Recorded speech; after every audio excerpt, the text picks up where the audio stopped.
wait, it's the 11th, right? Yes. Okay. Hey, welcome back to What Elon Said. Today is April 11th, 2022. We're back with another exciting episode with Elon tweeting some interesting things in response to other things of interest. I'm going to kick it off here right away. Late last night, we had a note from the CEO of Twitter letting us know that Elon has decided not to join the board. So he sent a brief note to the company, which he shared below. It was very cordial, saying that the board met and that after that, they agreed with Elon to come on, and then Elon let them know it's probably not best. So it was very diplomatic. Sounds like it makes sense. Also it sounds like potentially Elon might want to purchase more of the company, but it's very unknown at that point. Then on the next slide, we have a like that Elon did from Tank that said, let me break this down for you. This is in response to that CEO tweet. Elon became the largest shareholder for free speech. Elon was told to play nice and not speak freely. And Elon liked this. Mm-hmm. So definitely something happened. Not that I think he probably initially wanted to become part of the board and was going to push for things internally. There were also, I think, rumors that he removed some tweets over the last day or so, which I have not seen. Yeah, he did. Well, he removed the 2 polls, which arguably were ridiculous to begin with. But I think the one that probably caused the most stir was about turning the headquarters into a homeless shelter. Yes. Then was followed by a link to a video of Carl Icahn talking about how he eliminated 12 floors. Yeah, that was big. That was a big one. And he said exactly or something. So yeah. That was pretty big.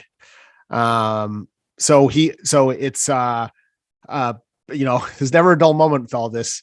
So now Elon is not going to be on the board. It does sort of sound like that it's not as nice as Twitter's making it sound, that he is already having loggerheads with them. And he's, as you said the other day, he's even quoting Carl Icahn, who is an aggressive, hostile takeover agent. And maybe Elon is planning to do that to Twitter, to be a hostile agent with the help maybe of Jack Dorsey, who knows. But it will, to be seen what happens. The changes are not going to maybe go as smooth as we think. We'll see. I also don't know. I don't know if you do know, Kevin, if the Q&A town hall with Twitter employees is still planned to happen. Yeah, I don't know about that. Is that, I mean, they have it with Twitter employees like annually? Well, they announced the other day that Elon was going to have a Q&A and town hall with Twitter employees to answer their questions. Oh, wow. Okay. Yeah, I wasn't aware of that.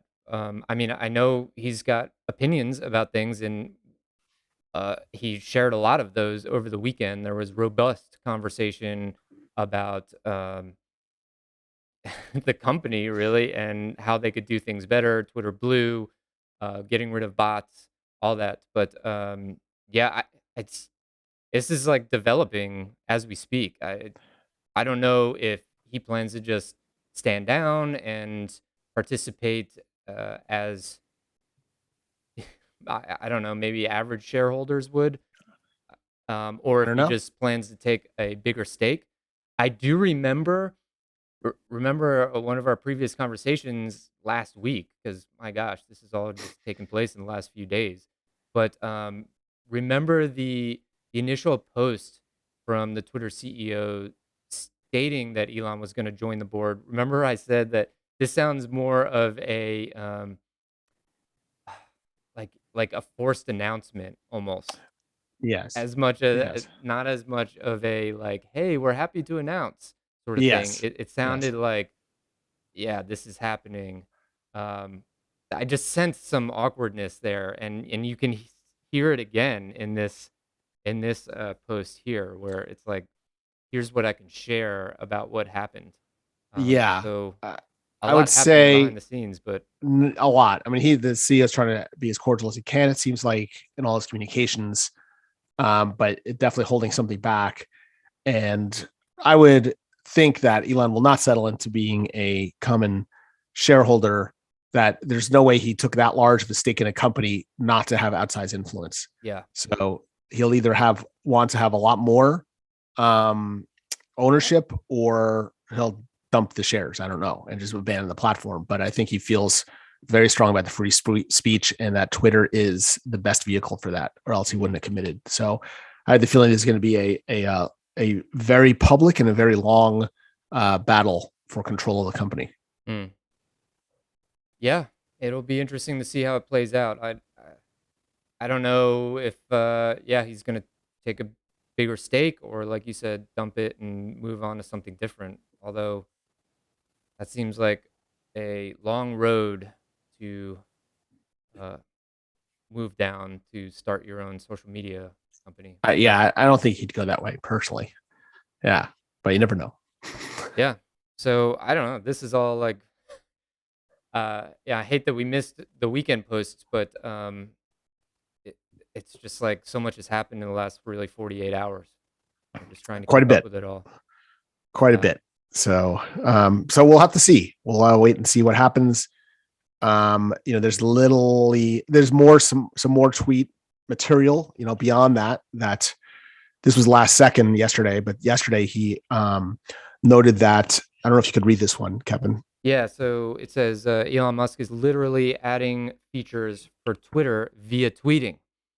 And he responded, well, it was also linked to his idea to convert the Twitter San Francisco headquarters to a homeless shelter. Correct. And he said, I'm serious about this one, by the way.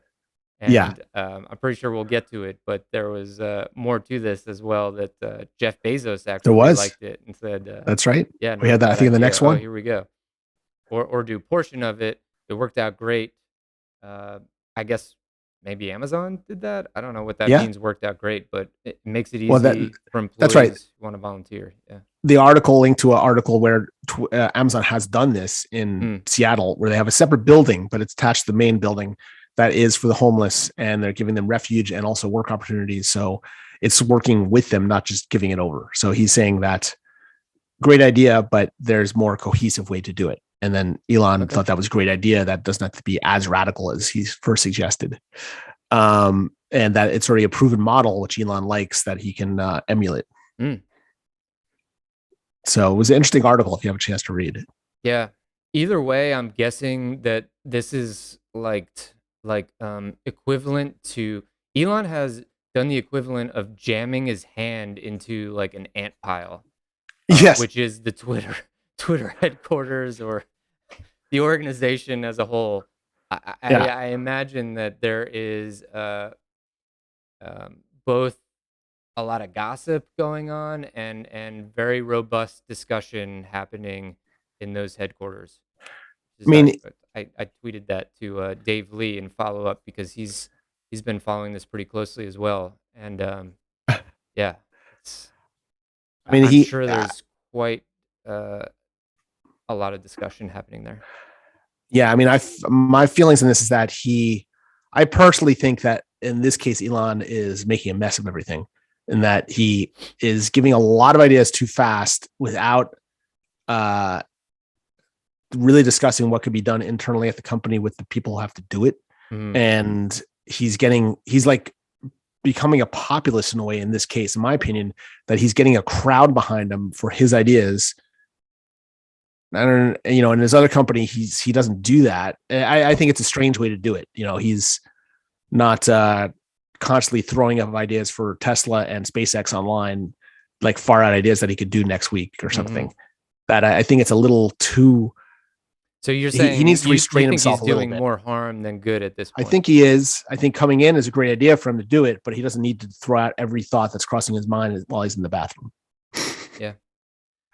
That he should restrain himself a little bit until there's a little more understanding of what his role is going to be, how it can be done. I understand he's frustrated with the platform, but that's my opinion. I'm not there. I don't really know what's going on. And I think the frustration is coming through. That's for sure. And that's right. Maybe he's proposed a lot of these ideas or tried to have these discussions before, and maybe they just haven't gotten any, or he hasn't gotten anywhere with them.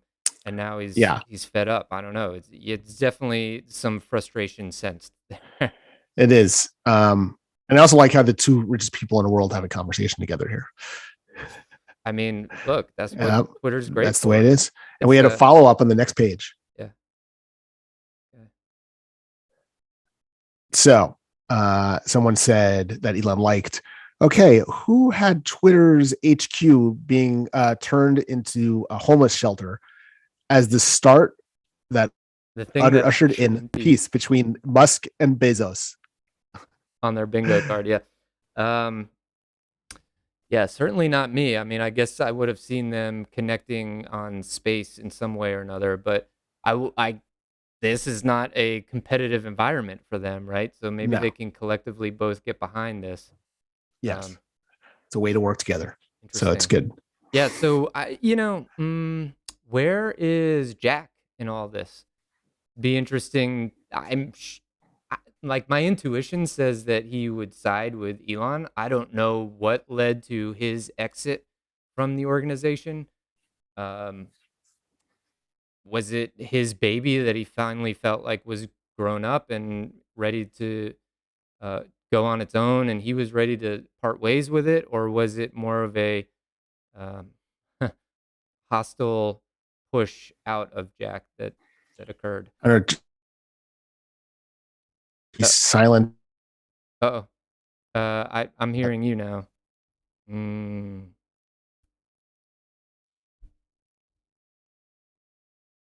stand by.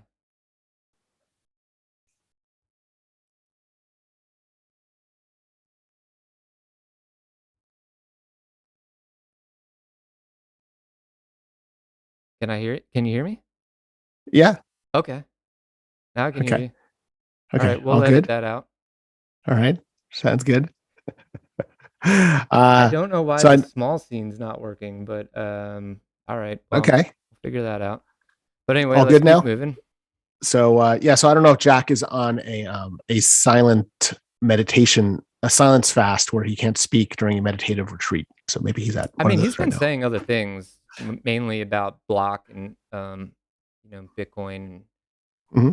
all that, but he has not gotten involved in this discussion at all.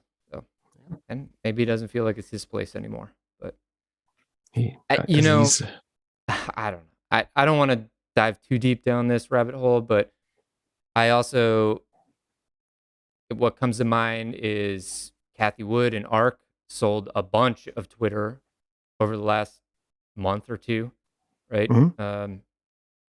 I don't know if they had any knowledge of any of this, um, nor did they buy any more once it was announced that Elon was going to be involved, which I would think that maybe they would be intrigued and want to buy more at a discount, which it still is over when they initially bought the stock.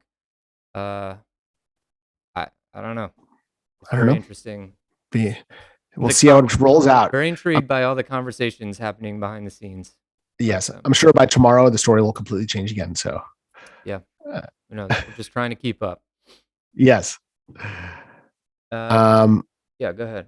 Oh, so here we had Elon's thoughts, more Twitter thoughts that he had. I don't know if this is one of the ones that were deleted. I'm not sure, but he had thoughts on Twitter Blue, where you pay $3 a month. Everyone who signs up for Twitter Blue should get an authentication check mark. He said the other day, and he said Blue already has a modifiable 20-second time to edit tweet feature. Mm-hmm. And then he followed up yesterday, or late yesterday, saying, "But it's not very useful. I turned it off." Also, there is an annoying reader bar that now shows up below every tweet. So this is more, in my opinion, nitpicky comments. Like, I understand he's frustrated with it, but I'm not hearing how he's frustrated with the, Tesla's rotor or like battery being off a millimeter.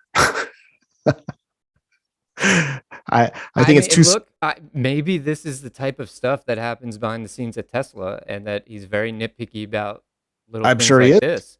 Yeah, I'm sure, but not very public about it. Yes. And I do sense from this that he's tried to have these conversations and has not gotten anywhere with them, and so now he's just taking it to the streets and Getting it. blasting. Yeah, but getting the crowd behind him. So I think he knows with each one of these things, he's going to get anger towards Twitter and Twitter Yeah. employees. So I don't know what good comes of that in the end, but we'll see.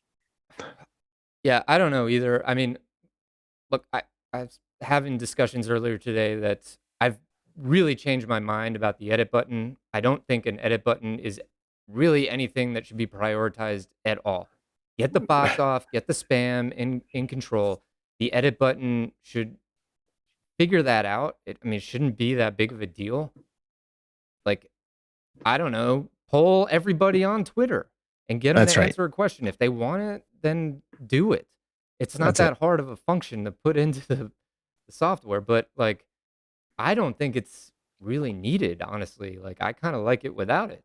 It's like a That's right. giant text thread for the entire world, but Yeah. whatever the world wants. And I think that's what Jack Dorsey has said, that we built the platform that people wanted.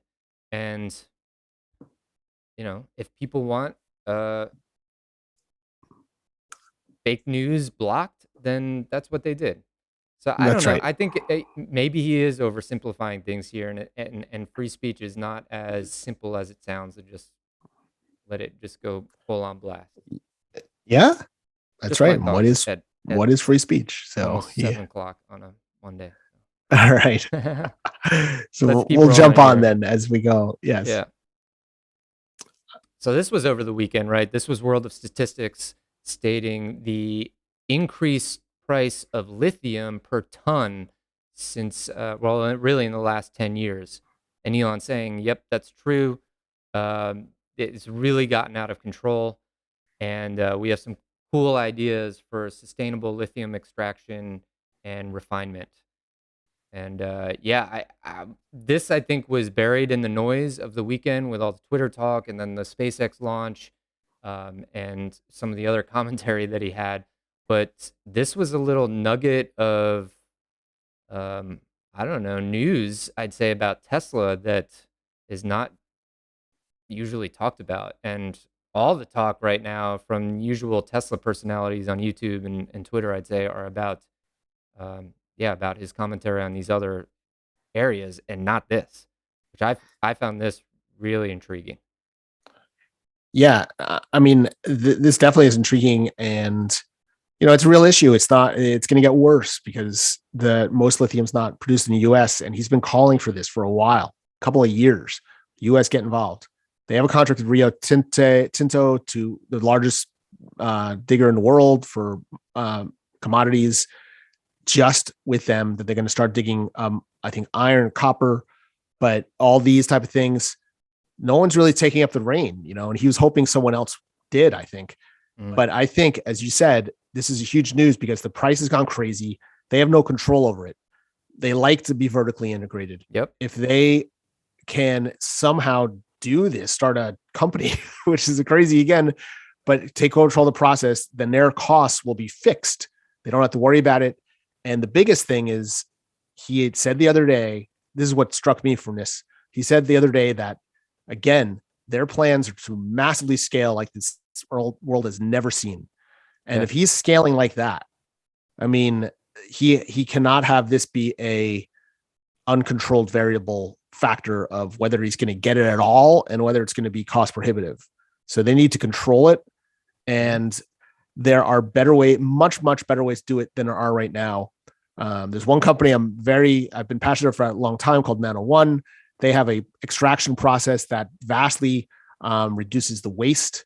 And if lithium is mined in North America, then it'll be even less wasteful. So very optimistic about this in the long run. But for the next couple of years, it's going to be a painful run for Tesla and other companies. Yeah. And I think he added to this that, this is not a rare like mineral or whatever. This is prevalent across the world, and you could build all the batteries that you want with some small piece of Nevada, I think he said. That's right. Yeah. But like he talked about at Giga Texas, that it's raw materials in, cars out. So if they can get their hands on the raw materials and extract and refine them themselves, then it's another That's another layer in the vertical integration, right? That's right. And their future plants might be, they might decide where they're placing them based on how easily they can Yep. mine and extract lithium. Yep. So interesting step in there. I'm very eager to see their master plan 3. Yeah, So, sure. and I'm sure they're running around the world licensing up lithium areas for lithium extraction all over the world. Maybe Nevada. Who knows? I Maybe know that was Nevada. mentioned there. They've already got one there. So so this was just like a whimmy thing here, I think, that really didn't have anything to do with the news, I think. I'll see. yeah, but I think it relates to Elon Musk's philosophy. We'll say that. Oh, okay. So I don't know if you want to read this one here. If you want to This take it. says laptop class. This is Mark Anderson defining laptop class, which is Western upper middle class professionals who work through a screen and are totally abstracted from tangible physical reality and the real world consequences of their opinions and beliefs. And synonyms for this are professional managerial class or Orwell's outer party. And Elon responds here saying, that disconnected from what it takes to make stuff. I think it's a message, it's a philosophy that he's reiterated many times before. He's all about real world, not the metaverse. Yeah, He likes building things and uh, helping people in reality, not just in their online world, in their online persona, right? that's right. So real world AI, cars. He doesn't like marketing. He likes engineers. He Yeah, likes people who do things. Yes. yeah. I think he said in the recent article with Business Insider that reality is all that matters, perception be damned, or something like that. That's right. But That's a good point. yeah, so he's always I don't know, taking that stance, and here we are reiterating it. Interesting tidbit. And then here we have another thing that actually is very small for Yeah, us to see, but sorry, I know. I don't know why no, the it's small probably screen my is not fault working. here. But That night was mad this real, was Tesla Raj says. So he put up some footage of Cybertruck and of the new Roadster, which, by the way, I don't feel like the Roadster, like the prototype of the Roadster, got a whole lot of attention, but it looks no, badass with the yeah, like center definitely. console up like It's that. getting mega cool. Um, so he says, can't believe these will be on the road next year. And Elon responds and said, exciting times ahead. So for sure. Yeah. So As very he mentioned at very the cool. end of Cyber Rodeo, that 2022 is all about scaling. 2023 will be about new products. Semi, Yes. Roadster, Cybertruck, Bot. And here's another Tesla thing that kind of touches back on our conversation with Twitter. Someone noted that just this is like a feature request for autopilot limits that block it at certain points. He's showing that some parts of the U.S. do have a speed limit of 85. He's asking if he can raise it. Yeah. So Coming soon. and he says coming soon. Of course, when he tweets, it must happen. In our opinion. And but this is sort of the thing I guess he wishes that Twitter did, that people request things and they responded it's happening or something.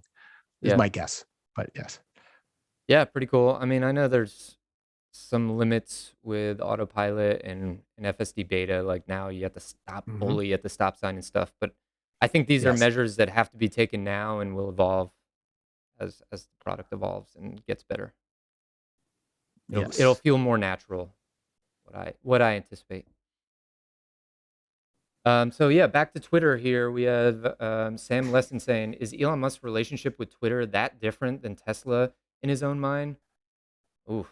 Sure, he owns more of Tesla, but not dramatically. In both cases, he comes in as non-founder investor and then leads by making a bunch of product-oriented claims on the internet. And Eduardo says there would be no Tesla without Musk. The company Eberhard and Strobel founded would have never become what it is today. He dropped 30 million into it in its early years and has been its CEO since '08. Products, culture, talent, base, and partnership. That's all during his tenure. And yeah, he responded here a little. kind of defending himself that the only people who passed the but-for test for creating what people know as Tesla are JB and me. Wish I'd never met Eberhard. He is pure poison. That is rough one. Yeah, that's them fighting words right there. Yeah, But I've never actually heard fought him in the past. I've never heard him actually. I mean, he has fun like insulting people who he disagrees with, but I've never heard him actually call someone like somebody torture. like that. Like, yeah. Yeah. So that is a pretty rocky relationship they had, apparently. It for sure is. Yeah, I mean, Looking I've seen forward to that book coming with, out with Eberhard. He's yeah, they're not fond of each other. Yeah. So, but anyway, so he kind of just said, he didn't touch on the issue. What the other people said above might be yes or true or not, but he just gave his two cents on Eberhard. Yeah. I mean, he was the CEO for a little bit. I don't know enough about his participation in the early days and just how instrumental he was in like the first Roadster and all that. But yeah, it seems like Elon and JB were really the driving forces behind the organization and what got them to where they are now. Obviously, Elon is the one who accelerated the company to where it is today. But I think they probably all had a hand in getting it off the ground. Definitely. In some way or another. Yes. Here we have Elon, his meme that I always like to post. In all fairness, Your Honor, he's a Better Call Saul from he's like a cheesy lawyer, and in case anyone doesn't know, my client was in goblin mode. That's the defense that they're having, and then Elon said this explains everything. So I think this is a video game reference. And no, I don't know. The goblin mode is a video game reference. No. It's a current terminology in the zeitgeist. I'd say post COVID. It refers to a mentality and like a mode of life that is very goblin-esque, in that people are very like slothy in their COVID period, and like now people have not quite evolved out back to pre-COVID times, and so like they're all goblins now. I learned something. I learned something today, and thank you for bringing me up to date. Urban Dictionary. Culture. If I got that wrong, anybody who's watching, let me know in the comments. We would appreciate any comments at this point. But yeah. So goblin mode, that's what it is. Yes. And I've heard that vampire mode is really the better approach to take. It's healthier. Interesting. Leeching off other people, drinking their. I got a little bit of this clip here. Why I'm building my own airplane from Popular Mechanics. Just a dude who literally built his own airplane. It looked pretty rad. I, wanted to do it myself, really, but I don't know that I'm that technical. I think you should go for it. If it doesn't work, though, you're in big trouble. It's not like building your own go-kart, man. Yes. It's a little bit different, but yes. But it is doable. And I took it like my first reaction was, "Oh man, Elon wants to hire this guy, to have him like come work at Tesla." Might bring in. Yeah. You might get up there and go, "Oh no, I forgot to put the wheels on. I better land this sucker on water now or something." Yes. I don't know. But it was a cool post. This one's tiny for you too, Mark. Very tiny. We gotta fix this view here. I don't know what happened to our big view, but it is what it is. I don't know if you could take this one for me. Yeah, Giga Texas officially opened with Cyber Rodeo. Elon Musk's remarks are historically significant. I hope you enjoy this weekend's blog post. Yes. This was Gail Afar with whatsuptesla.com, and saying you're an important part of the transition to sustainable energy. So always some positivity from Gail, and talking to always getting behind the Tesla mission. Yeah, unfortunately, I actually did mean to read her article for this, and that's the main reason I put it in here, and I did not have a chance to. So I don't have anything to elaborate on what her post was this week. As you can tell, we are in different environments here, and we are Yes. doing our best to keep up with everything that Elon said, but not an easy Yes. task always. Um, And what else do that we was have? it for today. I think we got one more here. Oh, Yeah, well, okay. this was Mark Andreessen as well saying this doesn't sound good, and this was also about the class of people, so related Mm, to people who, let's see, get a lot of education or documented education, we'll say, and then decide the measure to, uh, well, the metric to measure things, right? And then we have thus producing a class of people in debt who can do nothing useful, are ideological radicals, and believe themselves above what they might have done if they'd never gone to college. yeah. So seems like Mark Anderson's been doing a lot of thinking lately about the type of people who are working in the world lately. I don't know if he has something in a certain venture he's backing or something he has in mind. Yeah. I mean, I know he's been shifting his company to being just a venture capitalist to more of a cryptocurrency in inventor and incubator. Mm. So I have the feeling something's brewing in Andreessen land around this whole what is the working class, the managerial class in the country. Mm. That's my sense. Well, either way, I mean, Elon tends to like a lot of his tweets, and I think he connected on this one with this idea that there are people who do things um, that don't provide a whole lot of value, but seem to have nice, fancy titles. And then there are other Mm-hmm. people that may not have those fancy titles, may not make huge salaries, but are actually getting stuff done and providing value to the world and to humanity. So those are the people we should be holding up and thanking. I don't know, Mm-hmm. my interpretation there, but yeah, Could be good one. yeah. A couple more here, I think. So can you Oh read that yes. one? Yeah. So here we have Andre Kaparthi, who is on a sabbatical for a couple months. So it looks like while he's on a sabbatical, he's doing a lot of reading because this is a comment on Amazon and other bookstore review rating systems.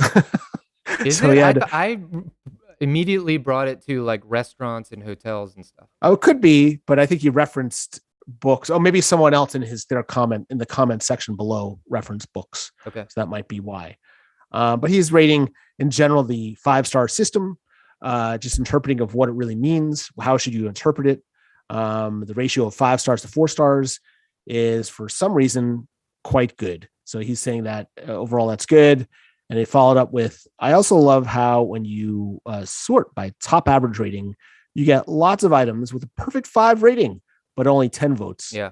It's a completely broken concept out there on display in most websites with a shrug. So it seems like him and Elon are constantly annoyed with the world and wish to fix everything. That's my They're not take. annoyed with the world. They love the world, Mark.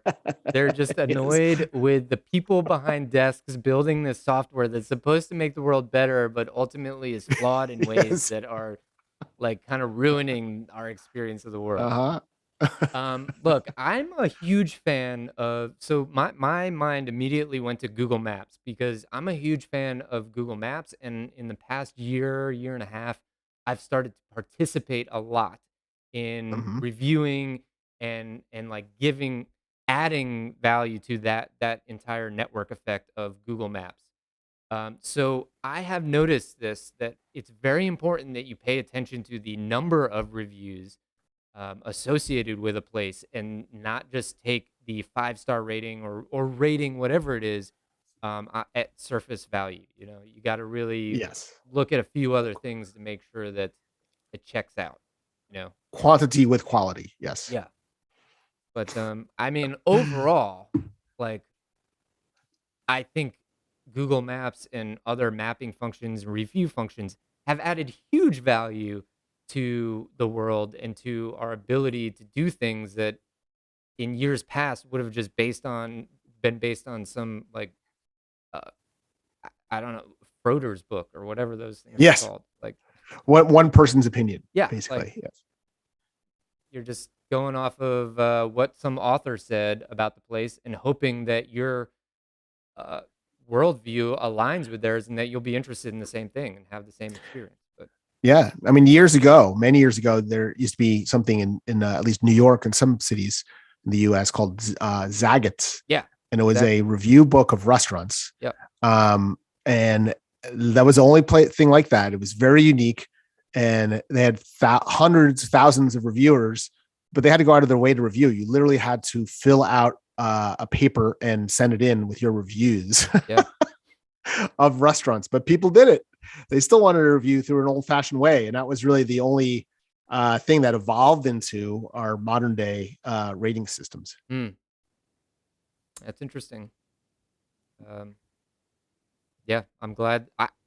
So I agree with him here, but I'm also like, look, man, it's better than it used to be. Yeah, absolutely. So I'm sure you can't read this one, but Ben Franklin on heretics. Mm-hmm. I don't know that I'm going to read all this, but I think it's just Ben Franklin saying that heretics were virtuous men and Yeah. that uh, they, it, well, maybe I do need to read it because I can't remember exactly what it was, but like Orthodox sinners, such a number of friends to excuse to justify them. Yeah, they don't, they hold to their opinions and they don't have the masses to defend them, and they have to defend themselves.